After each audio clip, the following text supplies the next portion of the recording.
नमस्कार, मी ज्योती बर्कले रेसिपीमध्ये आपले मनपूर्वक स्वागत करते। आज आपण बनवणार आहे मेथीची मटरी। एकदा केली की महिनाभर टिकते।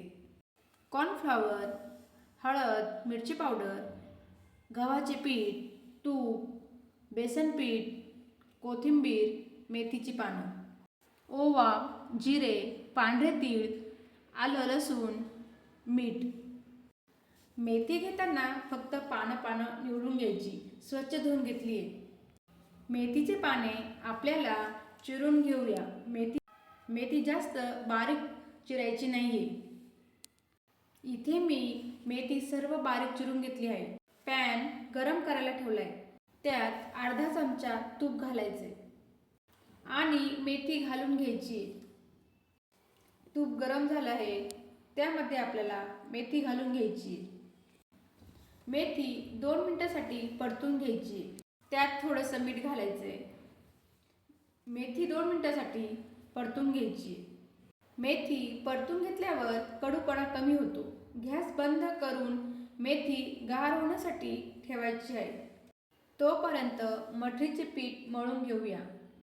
बाउलमध्ये 1 वाटी गव्हाचे पीठ घेऊया, त्यातच घालायचे 2 चमचे बेसन पीठ,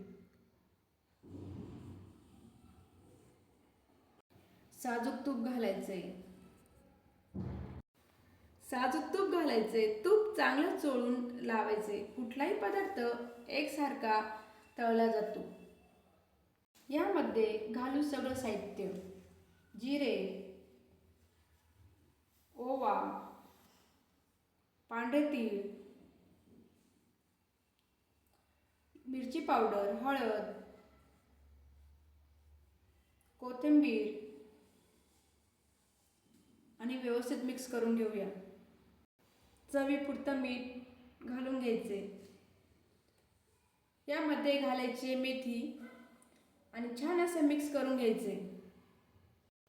याला मिक्स करून घेऊया आणि थोडं पाणी घालून घट्ट मळायचे, अजिबात पातळ मळायचं नाही।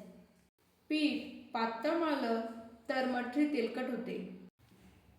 पीठ छान असं घट्ट मळले, 5 ते 10 मिनिटांसाठी बाजूला ठेवून देऊ। बेसन वापरलं त्यामुळे जास्त वेळ नाही भिजवायचं। त्यासाठी 2 चमचे तूप घेतलंय।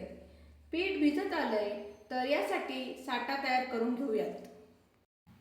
2 चमचे कॉर्नफ्लॉवर, नसेल तर तांदळाचं पीठ वापरलं तरीही चालेल। याला मिक्स करा। तूप घट्ट असेल तर व्यवस्थित असं मिक्स करून घ्यायचे। पीठ आपलं छान प्रकारे भिजलं आहे। याला थोडंसं मळून घेऊया। आता त्याचे छोटे गोळे तयार करून घेऊया। 3 गोळे तयार करून घेतले आहे आपण। यातला 1 गोळा घेतला आहे, याला लाटून घेऊया। लाटताना काही लावण्याची गरज नाहीये। तूप, पीठ वगैरे तुम्हाला वाटलं तर थोडंसं गव्हाचं पीठ लावू शकता। हा साठा यावर लावायचा, खूप जास्त प्रमाणात नाही लावायचा, अर्धा चमचाच लावायचा आहे। त्यावर कॉर्नफ्लॉवर टाकायचं आहे। तुम्ही तांदळाचं पीठही वापरलं तरीही चालेल। याला आता आपण दुबळून घ्यायचे। याच्यावरती साठा लावायचा आहे, त्यावरती व्यवस्थित मिक्स करून घ्यायचं आहे। कॉर्नफ्लॉवर टाकायचं आहे, परत एकदा दुमडून घ्यायचं आहे। आपल्याला पुन्हा एकदा साठा लावून घ्यायचा आहे, त्यावरती कॉर्नफ्लॉवर टाकायचं आहे। फोल्ड करून घ्यायचे आपल्याला चौकोनी आकारामध्ये, त्यावरती साठा लावायचा आहे आणि थोडंसं कॉर्नफ्लॉवर टाकायचं आहे। थोडी लाटून घ्यायची, अशी पातळशी अशी, म्हणजे व्यवस्थित आपली मटरी तयार होते। पुन्हा एकदा साठा लावून घ्यायचा आहे, कॉर्नफ्लॉवर टाकायचे आणि चौकोनी आकारामध्ये तयार करून घ्यायचे। 1 इंचच्या आपल्याला मटरी कट करून घ्यायची आहे। मी सर्व मटरी तयार करून घेतली आहे। आपल्या मटरी तळण्यासाठी तयार आहे। कढईमध्ये तेल व्यवस्थित गरम झालं आहे. गॅस कमी करून आणि यामध्ये मटरी सोडूयात. जास्त गर्दी करायची नाही, नाहीतर तेल थोडं थंड होतं आणि मटरी तेलकट बनतात. हलक्या हाताने त्यांना आपल्याला तळून घ्यायचे आहे. आकार धरला की हलवून घ्यायचे आहे. छान प्रकारे तळून झाले. रंग पण खूप छान आलाय.